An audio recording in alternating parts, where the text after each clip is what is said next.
President Donald Trump made another threat against Hamas in the last 24 hours, saying our allies would be happy to straighten out Hamas. There is still hope that they will do the right thing. If they do not, Hamas's end will be swift, furious, and savage. This statement came as Vice President J.D. Vance was on the ground in Israel, declaring that the United States is committed to returning the fallen hostages by adding that this will take time. The Vice President went on to say that the Israeli government has been excellent. There is a strange approach in the Western media. For their part, Hamas admits that the strikes in Rafah and in Khan Yunis that came in response to the attack on an IDF engineering unit on Sunday were not random, as senior commanders were hit. Hamas also handed over the remains of 2 fallen hostages, which the forensics labs have now identified as belonging to Tamir Adar and to Aryeh Zalmanovich, residents of Kibbutz Nir Oz that were kidnapped on October 7th of 2023. And in related news, the White House Special Envoy Jared Kushner declared on Tuesday that there will be no reconstruction in areas under Hamas's control, while the lies about starvation and famine in the Gaza Strip are totally exposed, as food as other goods are plentiful and crowds are flocking to the markets. But even amidst these scenes, there is a question about whether Hamas will return to take full control of the Gaza Strip. Meanwhile, on Israel's northern border, there are growing signs of confrontation between the El-Julani regime in Syria and Hezbollah in Lebanon. Western intelligence officials say that Hezbollah is managing to recover, while President Trump's envoy warns that Israel may act unilaterally if the Lebanese National Army does not disarm Hezbollah, as they are supposed to do under UN Security Council Resolution 1701. Of course, amidst all of this regional activity, Iran is once again racing forward with its nuclear program. So welcome to Boots on the Ground. I'm your host, Yair Pinto, bringing you the truth about what's happening in Israel. So give a click to the subscribe button so that you remain tuned to what's happening in Israel and never miss another episode of Boots on the Ground. The Hamas terrorist organization admitted this week in statements quoted by Saudi news portals that it was a mistake for them to break the ceasefire by attacking an IDF combat engineering unit in Rafah on Sunday, as Israel's retaliatory air and naval strikes took out some of their senior field commanders. These were not just random strikes to make a point, but they were very effective military actions. And meanwhile, it is beginning to look like Hamas has found a way to influence the opposition of the technocratic government that is being set up to take over administration in the Gaza Strip. Several of the supposedly neutral individuals who make up this council proposed by the mediators have expressed sympathy for Hamas, while others appear to have been chosen by the Palestinian Authority. There is even a report that mediators presented the full list of the candidates to Hamas for the review before presenting it to the public. While the appearance is given of setting up a new governing authority that will replace the Hamas terrorist organization, in practice, day by day, the terrorist organization is only tightening its renewed grip on this area in Gaza. Today, we will introduce you to the new interim minister of the Hamas terrorist organization, who is leading the efforts to wipe out the terrorist organization's domestic opponents, other Palestinians, in the Gaza Strip. Taysir Batzach, an officer at the rank equivalent to Brigadier General, was appointed by the Izzadin El-Hadid to be responsible for the organization's internal security. He has directed the bloodbath in Gaza, during which Hamas executed dozens of Gazans in the streets. Perhaps because of these reports of unrestrained violence, the New York Times reported this week that countries fear sending troops to the international stabilized force in the Gaza Strip, and President Trump specifically warned against an American entry into Gaza. However, it is not all violence and mayhem on the streets of Gaza. There is also shopping. The market in Gaza City is filled with goods. Vehicles in sound condition are moving on the roads, and crowds are thronging the sidewalks alongside buildings that remain standing. In today's report, we'll give you a glimpse of the sights from the markets of Gaza City in the days after the ceasefire between Israel and Hamas. And back in Israel, we're enjoying a visit by US Vice President J.D. Vance, and TBN Israel's senior Middle East analyst Mati Shoshani will bring us all the details of this visit. Shortly after landing in the country on Tuesday afternoon, Vance visited the joint IDF-US military headquarters in Kiryat Gat. Speaking to the media, he said, "The situation is sensitive. There is still a lot of work to do. I thank the Israelis for their great support." He also called on all parties to this conflict to exert patience. He said that in the Gulf, they want peace with Israel, and clarified that despite the violations, he's optimistic that the ceasefire will hold. During his brief visit, accompanied by his wife, Vance also met with Prime Minister Netanyahu and visited the Western Wall and the Church of the Holy Sepulchre in Jerusalem's Old City. Also this week, White House Special Envoy Jared Kushner said that we are beginning the reconstruction in areas under the IDF's control, but for now, no reconstruction will happen in areas under Hamas control. He added that there is still no deadline for Phase B, and in response to a question from reporters about Turkey's involvement in the Gaza Strip, he said, "Ankara has a role, but we will not impose foreign forces on Israel." And meanwhile, the remains of 13 fallen Israeli hostages are still in the Gaza Strip after the Prime Minister's office announced that Aryeh Zalmanovich and Tamir Eder from Nir Oz have returned to Israel on Tuesday evening. Zalmanovich was kidnapped alive and is assessed to have been murdered in captivity about a month and a half later, after October 7. Eder was the deputy security coordinator and a member of the Rapid Response Squad who fell in battle against the terrorists of Hamas on October 7th, but his body was kidnapped into the Gaza Strip. While all of this was going on the Gaza Strip, there is also plenty of activity in the northern arena. The Hezbollah terrorist organization has increased its pace of recovery recently, precisely at the time when the Lebanese government decided to disarm this terrorist organization. President Trump's special envoy to Lebanon, Tom Barak, has called on Lebanon to move forward with disarming Hezbollah and with a peace agreement with Israel, warning that now, when Iran is weak and Saudi Arabia is on the way to joining the Abraham Accords, Lebanon should not miss out on this opportunity. Hezbollah is furious with the situation, but they also have other things to worry about, and we'll have more to tell you about this information in this report later. For now, the frequency of IDF strikes in recent days is a result of Hezbollah's condition, as Israeli officials understand that it has its back to the wall and now is the time to press. And finally, there are indications of new construction at an Iranian nuclear site. A Washington, D.C.-based think tank published evidence this week, including satellite images showing that a site that was previously suspected of housing elements of military nuclear projects was what was hit on October 2024 by the Israeli Air Force, but not hit in the 12-day war in June, is now back in operation. We'll bring you some more details about this later in this report. But first, we'll bring you an interview by TBN Israel director Samuel Smadja with none other than me, Yair Pinto, the host of Boots on the Ground, which was recorded this week in our Jerusalem studio. In this interview, we'll pull back the curtain and give you a behind-the-scenes look at Boots on the Ground news reports. So we have a lot to talk about today, so let's dive into the details.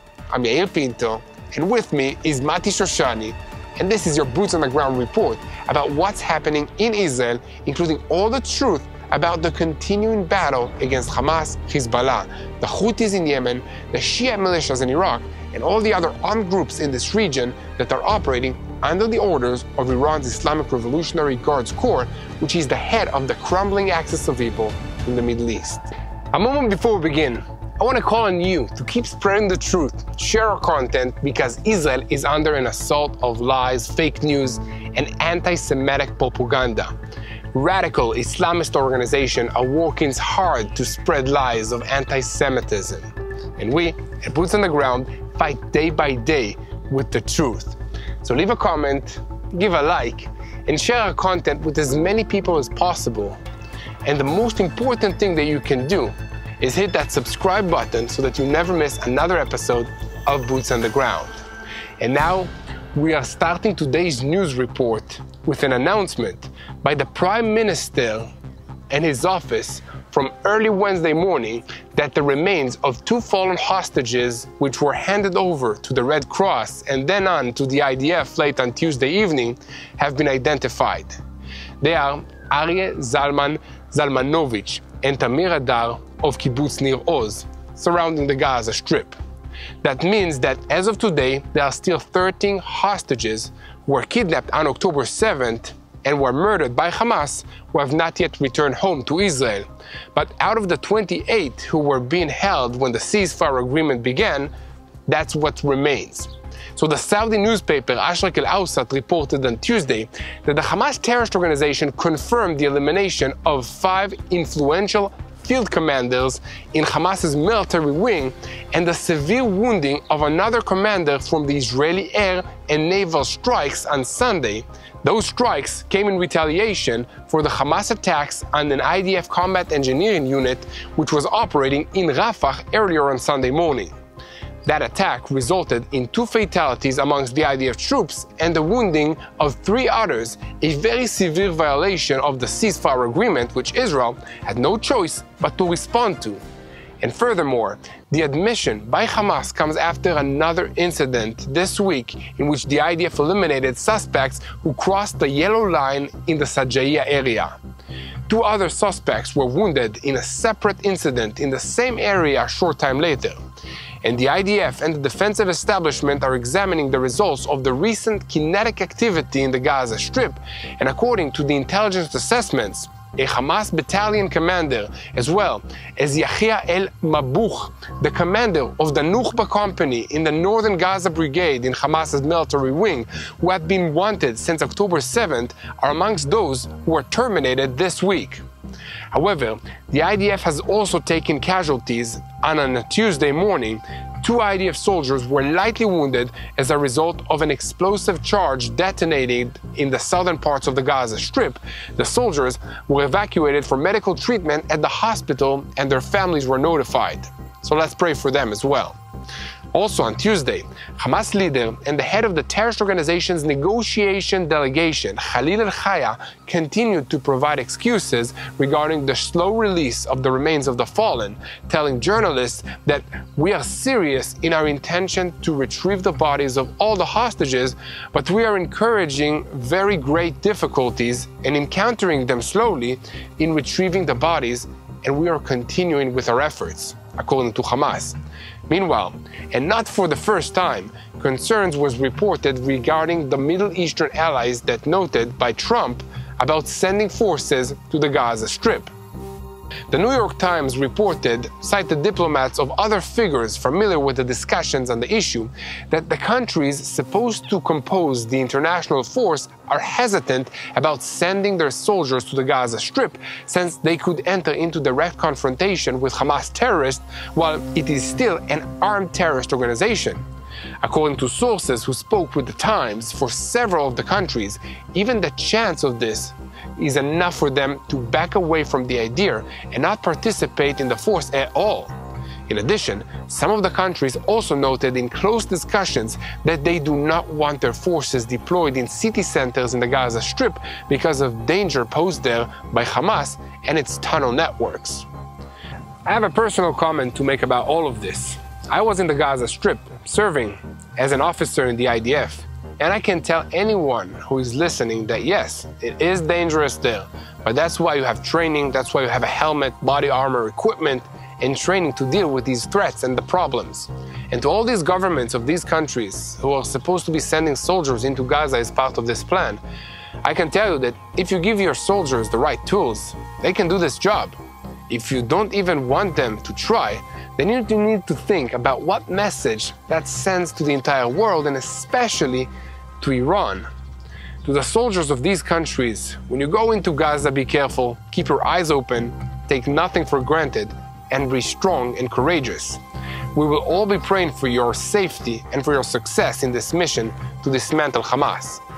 Now, with that in mind, I want to take a moment to talk to you about something else that's happening in Israel in these days, which is not getting reported to anywhere. In the past months, thousands of Israelis put their lives on hold to serve in the IDF reserves, defend the state of Israel. They left behind jobs, workshops, farms, and families, and many of them stepped away from small businesses that they built up from the ground up. Now, they're coming home, and while their service in the IDF reserves may be over, the road to recovery is just beginning. And getting back to business after weeks or months away is very hard. It's not easy. Orders were lost, income stopped, and in some cases, entire operations need to be restarted from scratch. And that's where Artza is helping. Artza works with small Israeli businesses and artisans across the Jewish state, many of whom are just now returning to work after reserve duty of hundreds of days. When someone subscribes to Artza, they're not just getting beautiful handcrafted items from the Holy Land. They're providing real, immediate support to people that are rebuilding their lives and their businesses. So each box brings in income. Each order helps someone restart. So to be part of this effort, go to www.artzabox.com/TBNIL and use the code TBNIL for 10% off your subscription. Again, that's www.artzabox.com/TBNIL.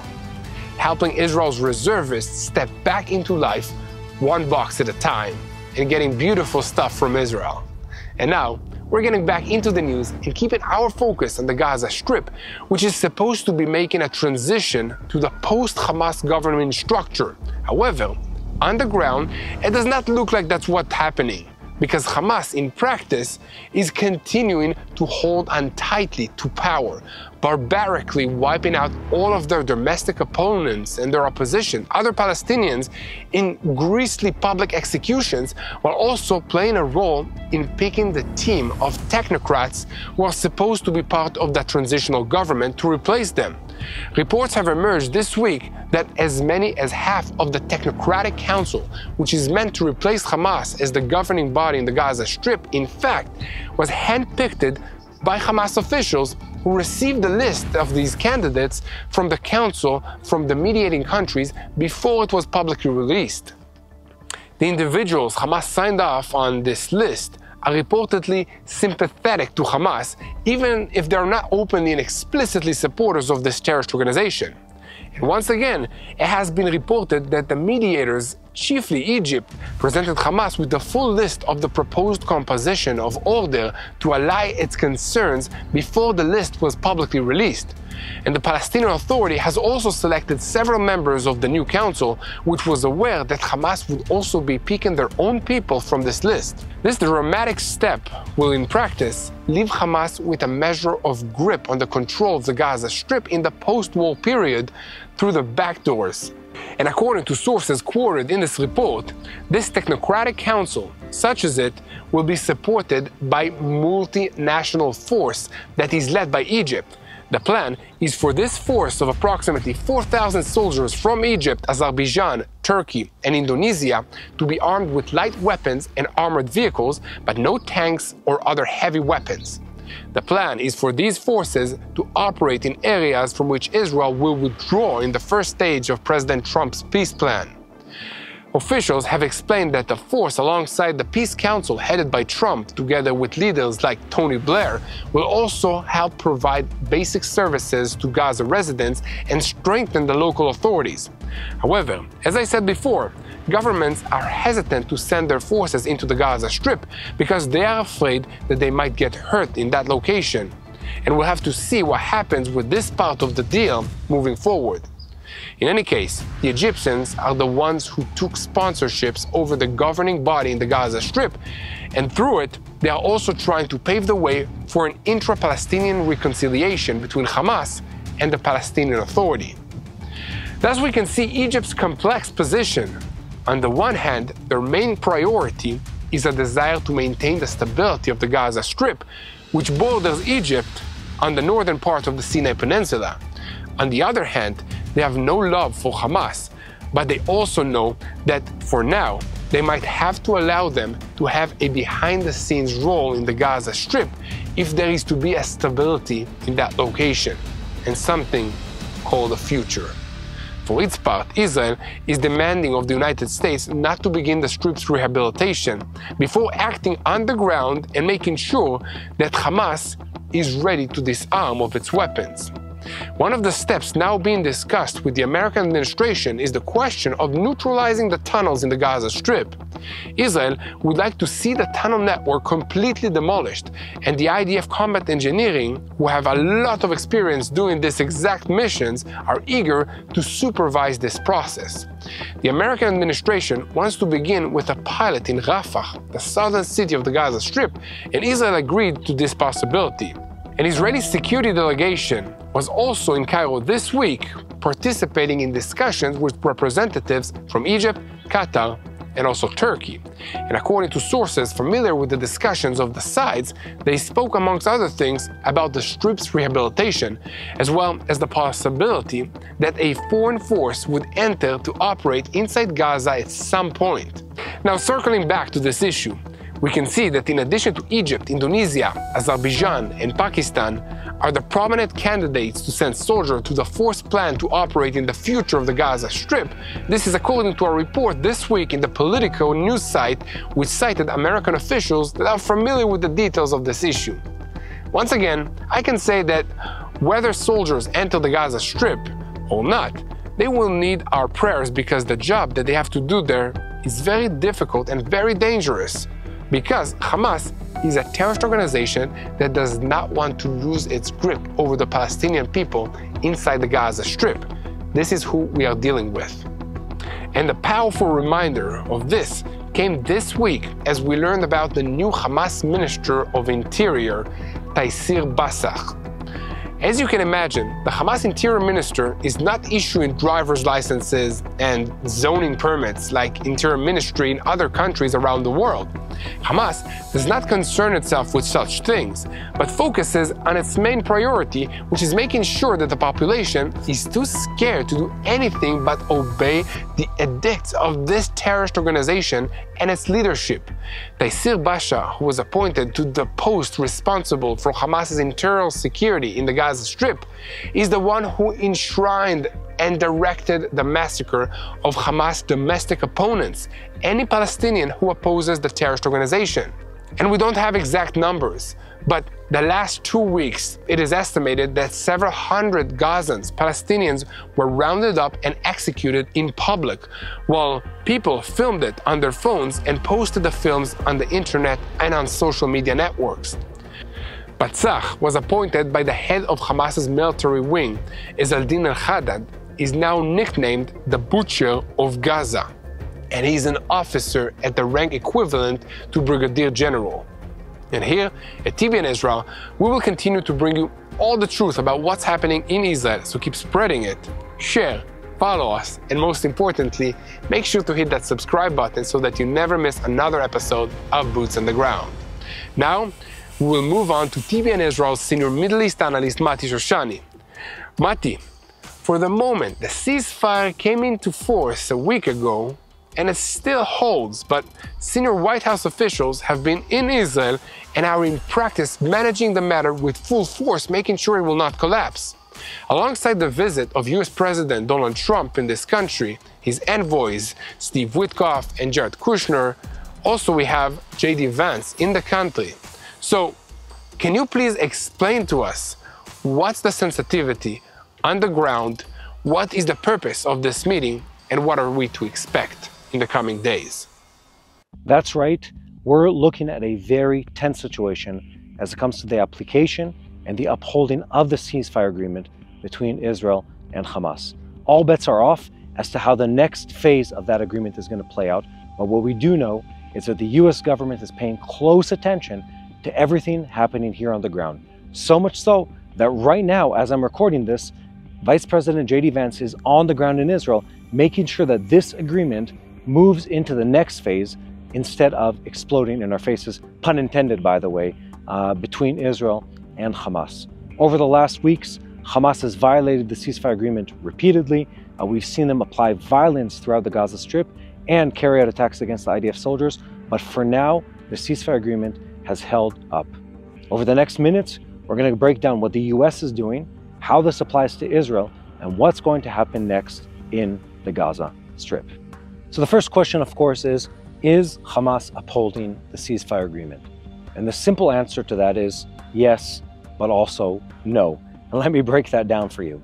So over the recent week or so, and since the moment really the IDF started withdrawing from its control of almost all territory in the Gaza Strip, Hamas has gone back to doing what Hamas knows how to do best. That's apply violence against its own people and violence against the people of Israel. They were a terrorist organization, and they continue to be a terrorist organization. It is so deeply embedded in their DNA that it would be foolish on our end to expect anything else from them. So what have we seen from them? We've seen them attack civilians in the Gaza Strip. The estimates run from the low hundreds to close to 1,000 people. Last number I heard a couple days ago was over 800 people murdered by Hamas. Who are these people? They're murdering their political competition. They're murdering anyone that they suspected aided Israel, or they're just using it as an excuse to close open ends with anyone who's their opposition or opposes them in one way or another. And they've been using arbitrary violence to once again take hold of the Gaza Strip, to collect taxes, to spread weapons, to spread violence and death throughout the Gaza Strip. But it doesn't end there. They also carried out an attack, at least one substantial attack against the IDF forces, plus many smaller attempts in which they try getting near IDF outposts or testing the response of the IDF. And the IDF up till now has shown an incredible amount of restraint on every single turn. This is a directive that's come down both from the Israeli control, but also political leadership, and also from the American government that time and time again has called on Israeli forces to show restraint and keep the ceasefire what it should be, a ceasefire agreement. They've carried out an attack on an IDF engineering unit, killing several IDF soldiers. They've slowly returned the deceased and murdered hostages to the hands of the Israeli government, many times claiming that they didn't know where people were, where in fact it was clear that they did have clear information over the presence of the bodies and the body parts. And I know this sounds like it's in the nitty-gritties, but these are the fundamentals of the ceasefire agreement, and without them, there really is no ceasefire. So we've established Hamas continuously violates the ceasefire agreements. Not much of a surprise there. Here's where the surprise is. Israel has been incredibly cautious and incredibly slow in itself going back to war. We've responded to Hamas attacks, but we've never escalated. We've said that we would attack again, but we've always done it in a very measured and very slow way, with the goal of respecting the desire and the clear expression of intent on the American government to end, of carrying on this phase of the agreement into phase two. Phase two being the pivotal, important, and dramatic change of government in the Gaza Strip. That's where we're really heading, and that's what we're all trying to do. Replace Hamas with something else. And that part is the truly complex part in everything we're looking at. Let me explain for just a minute how this ceasefire agreement is actually being carried out. Who's governing what's happening on the ground in the Gaza Strip? Who's coordinating and connecting between the different parties? Those on the ground, Hamas and the IDF, but also the countless parties outside of the borders of the country. The Qataris, the Egyptians, the Turks. Who's coordinating all of that? Well, the answer is US presence here in Israel. In fact, there's a control center, command and control center in Kiryat Gat, which is in the southern part of the country, through which the coordination mechanism for this entire thing takes place. VP Vance, that just arrived in Israel yesterday, visited that control center first thing when he arrived in the country. That is where, we don't know the exact number, but let's say several dozen US high-ranking officers are present together with their Israeli counterparts, really working to bring together this deal. We talked about the fact that the first phase of this agreement is the easier part, the exchange of the hostages, the return of the Islamic or the Hamas-related terrorists from Israeli prisons, and of course the withdrawal of IDF forces out of the Gaza Strip. But the second part is why there's an ongoing, persistent presence from the US here on the ground in Israel, and that is to build the infrastructure needed for phase number two. Phase number two being replacing Hamas with something else. We'll get to that in a minute because that's a complex part. So let's talk about VP Vance being in the country for just a second. It's not a coincidence that so close to the visit of President Trump in the country, we have the VP, the Vice President, visit Israel. And the reason he's here is to make sure that the ceasefire persists, it continues, and that we're moving quickly into phase 2. It's to build trust with Israel and with the other parties that are related to this process, and to make sure everyone knows that the eye of the big brother, the US, is here looking at what's happening to make sure we don't, well, let's just be honest here, this doesn't go back to war and we're able to mature into the next phase. I was just listening to an extended interview by Jared Kushner and Steve Witkoff that talk about everything that was required to bring us to this moment. And when you listen to them retell the last weeks and months of the negotiation, you understand why the US government has so much presence here on the ground in Israel, why so many people are involved in this conversation, because what they've been doing is pulling together so many different parties in this ongoing dance of coordination and mediation and negotiation, and really bringing everyone together to the point where we're able to sign that agreement and hopefully get to phase number 2. Now let's talk about President Trump. President Trump addresses this entire issue. He's clear about the violations of Hamas and publicly acknowledges the fact that they have been violating the agreement, but at the same time, he calls on the state of Israel to show restraint. And the reason is because we're all looking at the day after this agreement. Not what's happening on the ground today, not just the exchange of the hostages, but what happens after those hostages are returned, what happens when the IDF fully withdraws from the Gaza Strip, except for the security perimeter close to the border with Israel, and who enters the Gaza Strip and the day after. And that question is where the United States government, with VP Vance, President Trump, with Witkoff and Kushner, that's where all the emphasis is being put. That's why the Turks are part of this deal. That's why the Qataris are part of this deal. That's why there's the need for an international coalition to really pull everyone in to create the day after.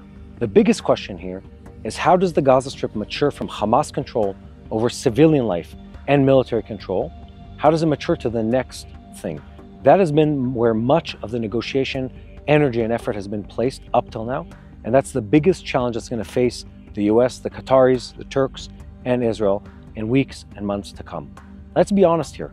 Hamas isn't putting down their weapons. They're not laying down their weapons anytime soon.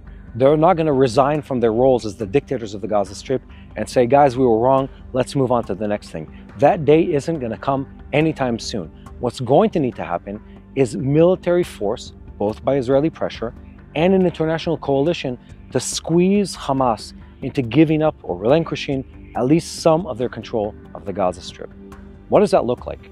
That looks like the US continuing to put pressure on the Qataris, on the Turkish government, on the Egyptians, on the Jordanians, and on Hamas themselves, saying, if you don't concede, if you don't give up some of the control, give up some of the power, lay down some of your weapons, well, here's what's going to happen to you, and it's going to be bad. We've heard President Trump voice that exact thought several times. He's threatened to unleash hell or use violence against Hamas if needed. But let's be honest here, and I've heard also Witkoff talk about this. I'm not expecting to see American boots on the ground in Israel anytime soon. I'm expecting this to be them backing Israel and once again pushing Hamas back if they don't cooperate and move on to the next phase of this negotiation. That's my expectation in this entire thing. So like I said, it's clearly not going to be US troops that are on the ground in the Gaza Strip. It's going to be the Israeli forces that keep enforcing the ceasefire agreement and making sure that Hamas is kept in check. But this next big piece is really the complex one. How does the US continue to put pressure and incentivize all these different parties, the Qataris and everyone who's involved that I've named several times? How do we keep them in motion, making sure we create a replacement force in the Gaza Strip? And to do that, we have to continue balancing this very delicate act of pulling together this regional map of interest, the interest of Israel and Hamas and the Qataris and the Turks and of course the Egyptians, in making sure that everyone has on their agenda at the top of that list the desire and the interest of removing Hamas from the Gaza Strip. That is the only way to move forward. That is the only way where we can effectively see change come to this region anytime in the near future. I want to be honest here. What is happening right now in the Middle East is not simple. It's not simple diplomatically speaking. It's not simple geopolitically speaking. It's a complex process that very few governments in the world's history, definitely in recent years, has been able to pull off, and of course not in the Middle East. This is the kind of place where these kind of processes rarely happen. And what the US administration has been able to do, with so many people working on this, with so much effort going into this, is incredibly exceptional. And to carry this through to maturity, to the point where Hamas is truly removed, where there's a civil, as we're calling it, technocrat government that replaces Hamas, that is going to be a historic day if that takes place. And we're looking at a time where that might truly happen. It's something that we need to commend President Trump for, something we need to commend the Israeli government for, and definitely the other Arab countries or Muslim countries, such as the Turks, that have been involved in this behind the scenes. This is not a simple feat. Keeping this ceasefire agreement in action over time is not simple, especially with a partner like Hamas. Getting them replaced and rebuilding something else that isn't just a fake governance, UN agency, etc. kind of thing, where they're really replaced and there's really someone else on the ground. Now that is something that is truly complex to pull off. And that's why VP Vance is on the ground in Israel, so close to the last visit from President Trump. And that's why we have an ongoing US presence here in Israel, because this is important. And the history here happens in the small details, not the headlines. What we're seeing right now is consistent follow through on behalf of the US government, on behalf of several other governments in this region, that could ultimately lead us to exactly what we're hoping for: the replacement of Hamas in the Gaza Strip and the setup of a new government that is not linked to terrorism, to Qatari money directly, or to terrorism and global jihadist funding in a sort of indirect way. This is the only way that this could happen, and we're watching the early steps of exactly that. So guys, hold tight, because the next couple of weeks are going to be historical in the making. We're going to be watching something incredible take place here in the Middle East, which is exactly that. Nation building that replaces Hamas, totalitarian and dictatorship governance of the Gaza Strip, something that we've been waiting for decades, something the people of Gaza have deserved for a very long time. So thank you very much, Mati, for bringing us a closer look at these vitally important topics. And here at TBN Israel, we will continue to report on every development on this subject. So keep spreading the truth, share, follow us, and most importantly, do not forget to click the subscribe button so that you remain tuned to the truth of what's happening in Israel and will know how to pray for the peace of Jerusalem. Now, we're switching our focus to the northern arena, where Hezbollah is moving at a rapid pace to try and recover, rebuild, rearm, reorganize, and get ready for another round of fighting against Israel. This comes despite a formal decision by the internationally recognized government of Lebanon to disarm the terrorist organization, which has not seen much follow-up on the ground in Lebanon. American envoy Tom Barak has met with senior officials in the Lebanese government in recent days, warning them that if they do not enforce their orders that Hezbollah will disarm, Israel may act individually and unilaterally to do this job. Of course, Hezbollah is very unhappy with this statement, and I don't blame them after the war that we waged against them and the destruction that they have suffered. But they're also upset about many other regional developments, including Barak's statement that Saudi Arabia and other regional states are moving forward to joining the Abraham Accords, and Lebanon does not want to miss the opportunity to be part of this amazing new arrangement. In the long post on X, Barak also said that disarming Hezbollah was necessary not only for the Israeli security, but also for Lebanon's future, because no one will want to invest in Lebanon's economy unless Hezbollah is removed. Saudi Arabia and the United Arab Emirates, in particular, are interested in investing billions of dollars into Lebanon, which has enormous potential as a tourist destination, as also in the banking center as it was in the past.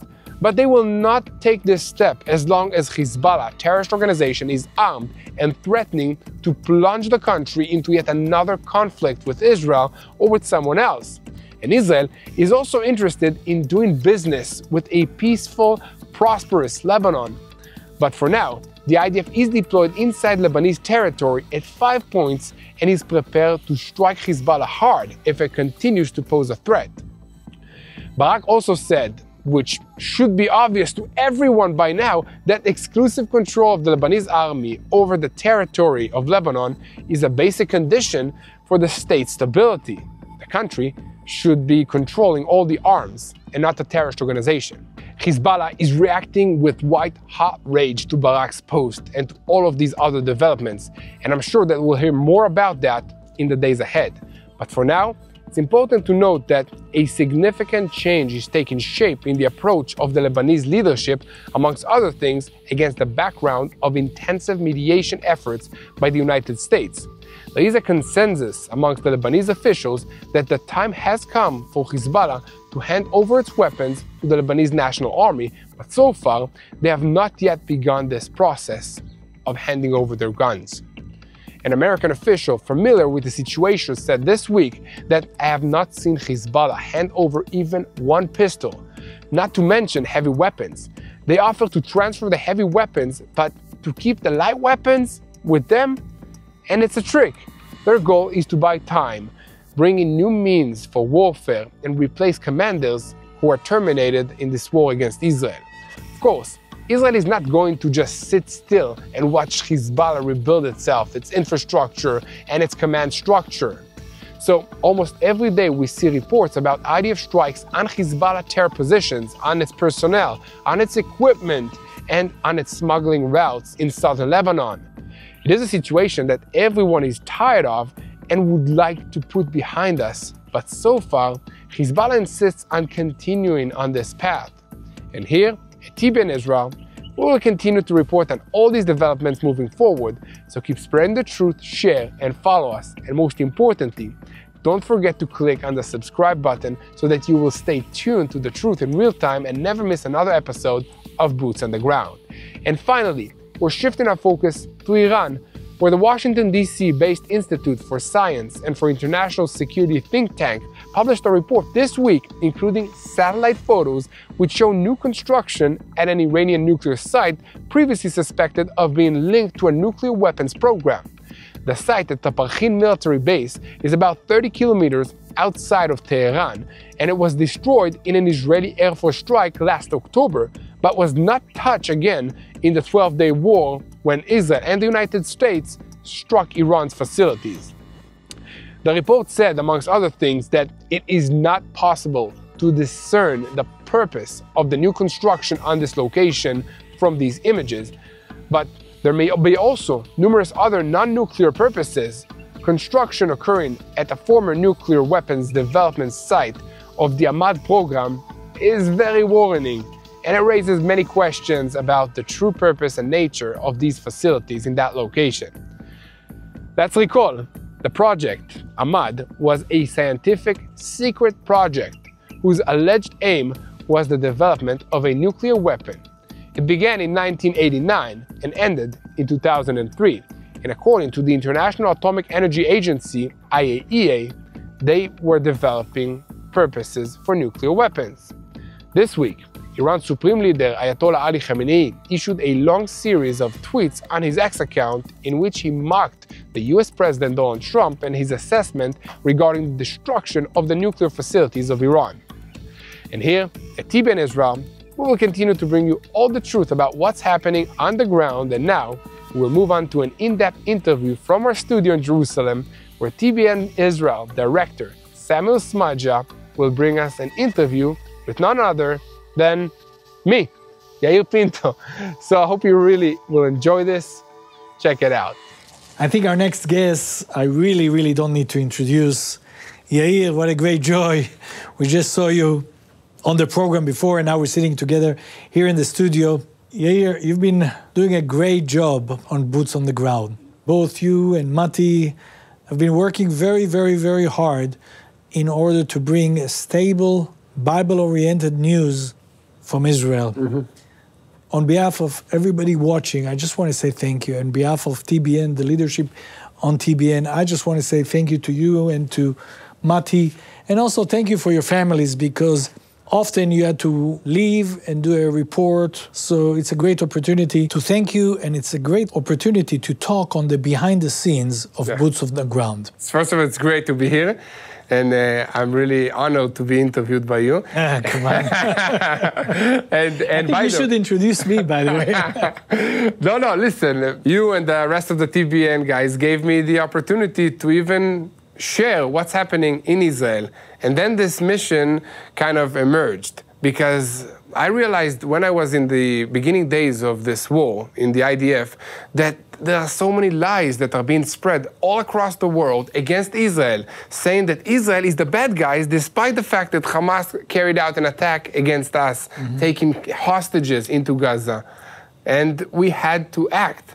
And then it started slowly by slowly. It grew up to something we never believed, let's be honest. Yeah, exactly. Listen, that's why I think that the hand of God was part of it. Still because is. Not was, still is. Exactly. Even the YouTube people and the TV people said that this growth was something that they've never seen and never heard of. Let me tell you, I think, Yair, the fact that so many people are watching and so many people are asking to receive a different news shows us that there are people who really cares.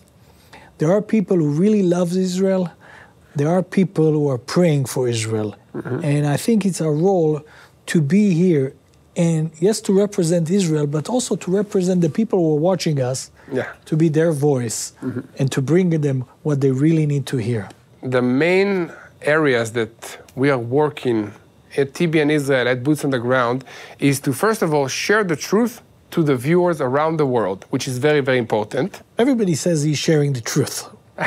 Yeah, definitely. Did you see a reporter that tells you, hello, hi, I'm in Israel and I'm going to lie to you for the next 30 minutes? Everybody thinks he's sharing the truth. What makes our truth true? First of all, we are on the ground, and that's where the name came, Boots on the Ground. We are reporting from Syria, from Lebanon, from the Gaza Strip, from Judea and Samaria, from Jerusalem, every day, and we are doing it from our perspective. Our families are running to the bomb shelters, and we are reporting. We are under attack of missiles, and we are reporting. We are basically showing the world how it is to be an Israeli under attack and to be a follower of Yeshua. Because the second major thing that we are calling our viewers to do is to pray for the peace of Jerusalem. I think that we, all of us, understood very fast that this is a spiritual war. Because Israel does not have gold, does not have natural resources. It's a tiny place of land. But still, all these enemies have their eyes on this little piece of land. Because it's a living proof that God is faithful to his promises to Israel and then to the entire world. And they can't stand it. Yair, your life has changed. Completely. Your life has changed from the 7th of October. I think the life of everybody has changed. What's your conclusion after 2 years of war? Just before this war started, I went on a journey seeking God's voice in my life and telling him, God, what do you want to do with my life? And he led me in taking some very serious steps of faith. And he opened doors. The first door was I get a phone call from Mati saying, let's meet for coffee and see if we can work together. And then I joined Sarel Media and TBN Israel. Then 4 months later, the war started. I'm called to fight. And then again, I've been praying and God is telling me, just report every day what's happening. And then more doors open, more doors open. Conclusion is that listen to God's voice and then take a small step of faith, and then he will open unimaginable doors of possibilities for your life. Not just my life, everybody's life, because his plans for us are way bigger than what we believe that we can do. Amen. There are many people working on Boots on the Ground. Everybody sees Yair and Mati. Let's talk about behind the scenes. Actually, I want to invite our team here to come and join us and just say hi. First teammate here is Alon. Alon has multiple roles in our team, and he's been in charge of the studio work. He's been in charge of lighting, of camera gear, everything here, driving. And Alon is also in the army and on Boots on the Ground together. How many days did you serve since the beginning of the war? 380. 380, and you're married, you have children? Yes, sir. I have 2 boys, and my wife's pregnant. Unbelievable. Yeah, that's the reality of life in Israel for young families. It is, yeah. Thank you, Alon. Thank you for what you do. Tomer, come say hi to our viewers. Hello. Hi, everyone. Tomer, you joined us when? 6 years ago. What's your role on Boots on the Ground? I'm writing the Boots on the Ground report and getting the news, and I'm directing Mati and Yair usually on daily basis. Tomer is the brain. He's the brain. He's the brain. He collects the information and then lets us project it to everybody else. We have a lady here. We want to say hi. Miri is our makeup artist. Without Miri, we would all look worse. Yeah. There needs to be a lot of effort to make us look good for you guys, and she's making it happen. Miri immigrated from the Ukraine. She's married here in Israel. You have children, Miri? Yeah, 2 children. How's this to be during the war with 2 children? Running to the bomb shelter with kids is... Challenging, but God is good. Thank you. That was a bit of behind the scene. Yair, we have over 1.5 million people subscribe, watching us every day. Tell us something from your heart. Forget about the news. Forget about being politically correct. Tell us something from you. Well, I think that seeing all these interactions on YouTube and on social media is great, but what I like the most is when people come here to Israel, to the studio, shake my hand, give me a hug, say, I watch you, I'm praying for you, for your wife. We have people that take it to the personal level. That's beautiful. That are giving us gifts for the kids and coloring books for the time that they are in the bomb shelters. And I think that's what matters, to make it personal. Always remember the one person, the one family, and not stay in the numbers of YouTube. We are normal people. Yes. We're not stars, we're normal people who are trying to bring you a balanced picture from Jerusalem. Yeah, exactly. And we just launched a campaign, Shmulik, called Stand with Israel. And the enemies of Israel are investing so much money into spreading lies and anti-Israel propaganda. And we said, let's battle that, okay? Let's create more content. Let's go on more lives. Let's give the best content from Israel of what's happening to our viewers. And we launched this campaign, and you can, guys, join it if you want to support us at www.tbn.org/standwithisrael. And by donating, you help us create more content. There's no doubt that creating content, first of all, is expensive. But second of all, creating content is a great way to battle anti-Semitism, to bring the truth, to show the other side.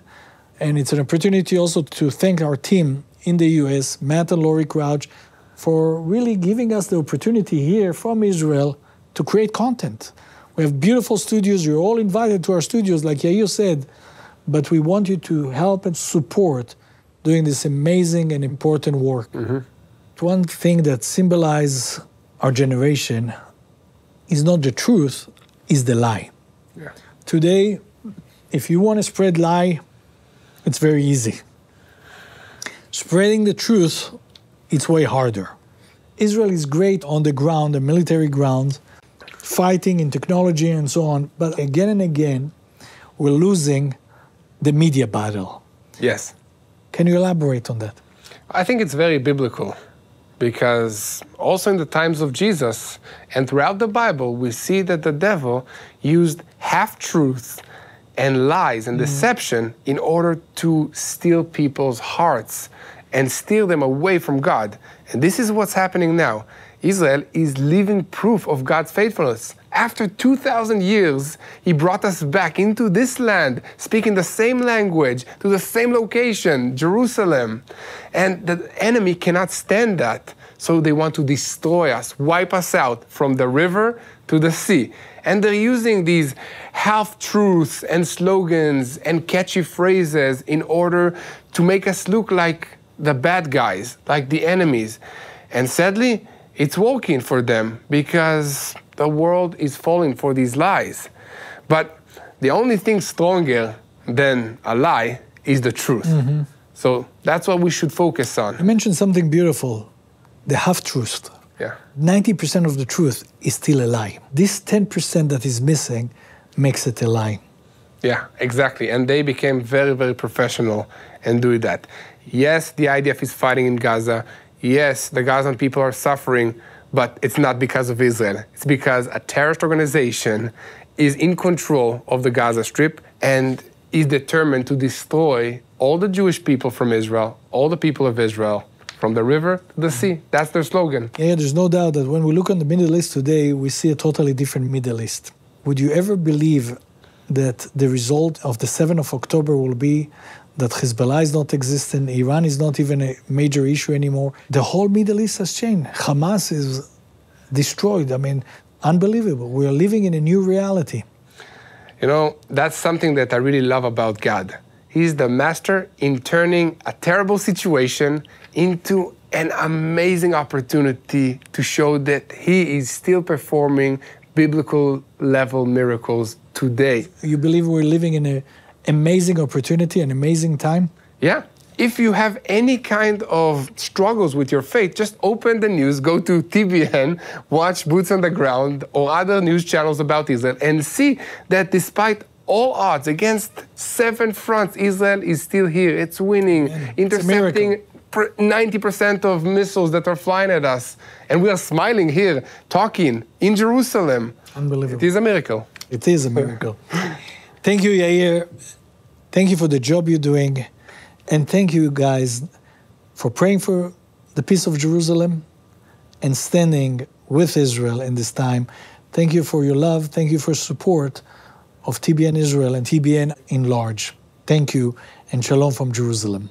Thanks so much, Samuel. It was indeed really fun to be in the studio with you. And speaking of which, I want to call on all of you to continue and spread the truth, share and follow us. And most importantly, remember that this is a spiritual war, and we need you to pray. We need you to continue and pray for the people of Israel, pray for the IDF soldiers, pray for the hostages that were returned to have a swift relocation back into their lives with their families in Israel. Let's pray for them to get better physically and mentally. Pray for all the innocent lives in this region. Let's pray for peace between Israel and Lebanon. How about that? That sounds amazing. God can make it happen. Let's pray for the people of Iran, and let's keep praying for the peace of Jerusalem. Hello, this is Mati here in Jerusalem with TBN Israel. This is Yair Pinto from TBN Israel here in Jerusalem. TBN Israel is keeping viewers informed with Israel-focused news, culture, and what God is doing in this land. Support TBN Israel today online at tbn.org/Israel. Thank you.